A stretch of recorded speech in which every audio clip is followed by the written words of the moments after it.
Assalamualaikum warahmatullahi wabarakatuh. Halo teman-teman semua, kenalin nama aku Sofi Zahratul Agnia, NIM 102 19046. Nah, jadi di sini aku bakal mereview dan juga sharing materi TFT 3 dan juga TFT 4 nih, teman-teman. Nah, jadi yang pertama itu bagaimana sih cara trainer untuk bisa menciptakan suasana yang nyaman nih pada saat melakukan training terhadap trainee-nya. Nah, contohnya tuh banyak banget kegiatannya, seperti ada family of change, seperti membuat kelompok, terus melakukan cerita-cerita gitu, terus kemudian ada renungan pagi, terus ada doa bersama, ataupun memberikan apresiasi seperti hero of the day ataupun pahlawan di balik layar. Nah, selanjutnya trainer juga harus menciptakan namanya active learning nih teman-teman, agar pembelajarannya tuh bisa lebih asik, tidak membosankan, dan juga pemahamannya bisa lebih dalam lagi. Nah, dari active learning ini punya konsep yang disebut dengan ARKA. Jadi ARKA ini tuh merupakan singkatan gitu teman-teman.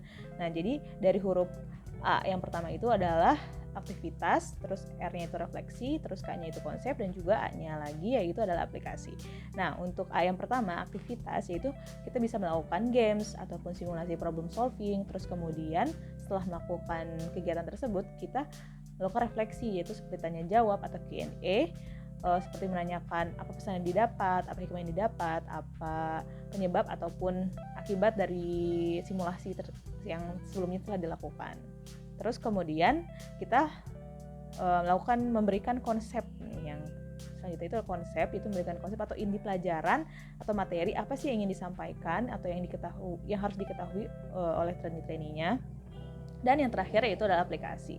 Nah, aplikasi ini digunakan seperti memberikan contoh dalam kehidupan sehari-hari, dan ini bertujuan untuk agar pemahaman trainee kita lebih mendalam gitu, dan atau mudah diingat gitu kan. Nah, selanjutnya dalam melakukan training juga kita harus mengelola dinamika kelompok nih. Nah, dinamika kelompok ini banyak nih jenisnya, yaitu bisa individual, bisa berpasangan, kelompok kecil, kelompok besar, ataupun kelompok sedang. Nah, kalau kelompok kecil itu sekitar dari 3-4 orang, kelompok sedang itu 5-10 orang, dan kelompok besar itu sekitar 1 kelas gitu teman-teman. Nah, jadi dinamika kelompok ini diatur sesuai dengan kondisi dan juga situasi yang cocok nih gitu. Nah, selanjutnya itu kita diajarin nih bagaimana sih peran trainer dan juga perbedaannya dengan teacher atau guru biasa. Nah, kalau misalkan guru biasa itu cara pembelajarannya itu seperti ceramah atau memberikan pelajaran sendiri gitu. Sementara kalau trainer ini metodenya itu dengan mendorong agar trainee-trainee itu bisa menemukan sendiri dan juga memberikan kesempatan agar trainee-nya itu bisa menemukan inti atau kesimpulan dari apa yang ia pelajari. Kemudian kalau guru biasa itu cenderung pada orang-orang yang aktif saja, sementara kalau misalkan trainer itu juga mendorong agar anak-anak yang kurang aktif ini bisa lebih aktif. Kemudian alur pembelajarannya juga mengalir sesuai dengan keadaan situasi, sementara kalau trainer ini disiapkan matang-matang dan juga fokus untuk mencapai satu tujuan yang ingin dicapai gitu teman-teman. Nah, senjata dari fasilitator itu yang paling penting adalah melakukan pertanyaan nih. Nah, jadi kenapa sih pertanyaan ini penting? Karena pertanyaan ini memiliki manfaat, yaitu seperti meningkatkan partisipasi dari trainee-trainee-nya, dan juga agar trainee-trainee itu bisa menemukan pesan yang bisa diambil dari diri mereka sendiri gitu, dan juga mengonfirmasi nih pesannya itu apakah sudah benar atau belum.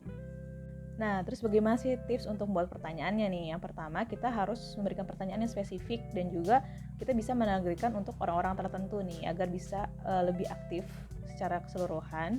Terus juga kita harus memberikan pertanyaan yang menggiring nih agar trainer kita dapat dengan mudah menjawabnya. Nah, untuk materi TFT D keempat, kita diajarin nih untuk bisa menghadapi macam-macam trainee. Nah, di sini diilustrasikan sebagai siluman-siluman gini nih teman-teman. Jadi yang siluman yang pertama itu adalah siluman ular kadut, yaitu trainee yang mudah sekali jenuh nih teman-teman. Jadi untuk bisa menghindari trainee yang mudah jenuh, kita harus melakukan jurus yang pertama itu adalah Glass no Jutsu. Nah, jadi Glass no Jutsu ini yaitu adalah bagaimana cara kita untuk bisa menentukan nih platform apa yang digunakan agar mereka tidak jenuh nih. Contohnya kalau misalkan sinkronus nih, untuk online kita bisa menggunakan Zoom atau WA, atau misalkan untuk offline kita bisa melakukan board games, simulasi ataupun role play. Nah, sementara untuk asinkronus nih, untuk yang online-nya kita bisa melakukan membuat podcast, video, ataupun membuatnya di infografis ataupun menggunakan Telegram. Nah, untuk yang offline ya kita bisa memberikan tugas ataupun mengisi worksheet. Nah, untuk yang kedua, siluman yang kedua yaitu namanya siluman kuya batok. Nah, jadi siluman kuya batok ini merupakan jenis trainee yang suka malas dan juga suka mageran gitu. Nah, jurus yang dikeluarin untuk menghadapi siluman kayak gini yaitu adalah pengendali konten ya teman-teman. Jadi kita bisa menggunakan konten yang menarik agar mereka tidak bosan nih teman-teman. Nah, banyak banget kesalahan yang kita sering lakukan yaitu menyamakan antara training offline dan juga online. Padahal dari segi durasi, platform yang digunakan juga harus berbeda.